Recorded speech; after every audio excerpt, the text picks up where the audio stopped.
Yeah, yeah. They call me Dutchie. You know where we at on Report Card Radio. My man Mikey T, the movie star.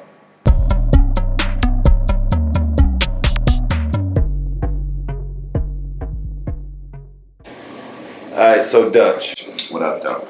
Dutch, I want you to take me back to Powerhouse. The incident with Cassidy and Gillie. Oh man, that was a crazy night. I remember us showing up at the Powerhouse that night, and you know, from what I knew, you know, at that time in my life, Spade was gone, so I had became just like a full-fledged, just out and about kind of guy. I don't like to claim the street recognition and all that shit, but you know, I am who I am. You feel what I'm saying? I've never been a tough guy, but I ain't never been known to take no shit. So at that time, I just was in, you know, I was doing me, running around, carrying firearms and doing dumb stuff. You know what I mean? And you know, I was just now coming home around that time. And when I was coming home from my little short stay that I had, you know, Gil and we went to work and we started doing a whole lot of appetizers and shit like that. Like we would do these joints called the appetizers. And I would murder the shit out of them joints. Like, and to this day, you can go look and you'll see how who fuck beat is, let's go. So in the midst of all of that, Cassidy and Gille are having a spat. I don't remember what the spat was over, and it really doesn't matter because, you know, Mike, I'm gonna tell you this. This probably will be the last time that when we talk about history, I bring up things like this because I don't like to wake the dead. You feel what I'm saying? So just to touch on it quickly, it was a crazy melee backstage. I remember AR-AB and Gille having some verbal altercations and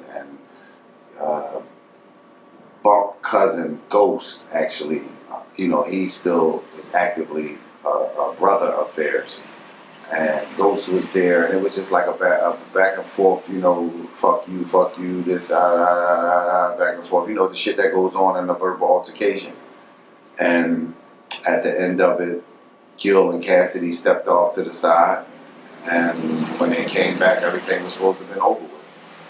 From what I remember, I didn't follow behind, you know, to get in the middle of the conversation. At the end of the day, it wasn't no punches thrown, and Ab and all of us, we come up together. You know what I'm saying? As you see, I'm upstairs with Dark Low now.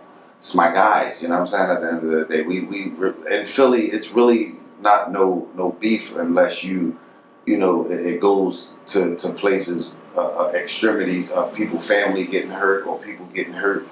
But other than that, verbal altercations and little beefs is industry shit. It's music shit. That's what niggas got to start learning how to separate. Because you could talk the best and because you talk like a gangster, don't mean that you really ready to deal with the elements that come with that shit. I don't think nobody jail. I don't wish jail on my worst enemy. Because at the end of the day, you sit there and you are a person that's oppressed. And most people that end up going to jail that was beefing in the streets get in jail and squash the shit. Unless somebody kills somebody's family members and then they go through it like that. But other than that, nobody really in jail. Niggas look at that shit as sucker shit. If you in jail and you beefing about what's going on outside to a place that we don't know where we gonna get back to ever. You could go for a small little 6-month violation, end up stabbing somebody and they die, and now you got life in prison. So, you know, y'all young guys think, man. Think, man. Put them fucking guns down, man, and start picking them books up. Dutch, it was said at the incident, like, there were some big heads around there. 50 Cent was there that day? Yeah, everybody was there. Everybody that performed at Powerhouse was there. Trey Songz was there. Fucking 50 was there. Basically the whole G unit. There was a lot of people on that bill that night. It was Powerhouse. It was one of the biggest shows that Philadelphia has annually. So who's ever popping at the time, they were there. And they saw what was going on. You know what I'm saying? They saw the verbal altercation. The inner city Philly spat. Yeah, they saw it. Which, to me, doesn't look good. You know what I'm saying? Like, you know, man, I just wish that a lot of us didn't make the mistakes that we made by allowing people to use that divide and conquer thing in our city. and in other cities. It's everywhere. It's a crazy situation where you look at it and you like, damn, like what the fuck are we beefing over? And we didn't make no money at the end of this beef. That's the thing about it. Nobody makes money. Somebody dies or somebody goes to jail when you really got beef. So when it's not like that, it's like, what are you doing? What are we talking about? What are we wasting breath for?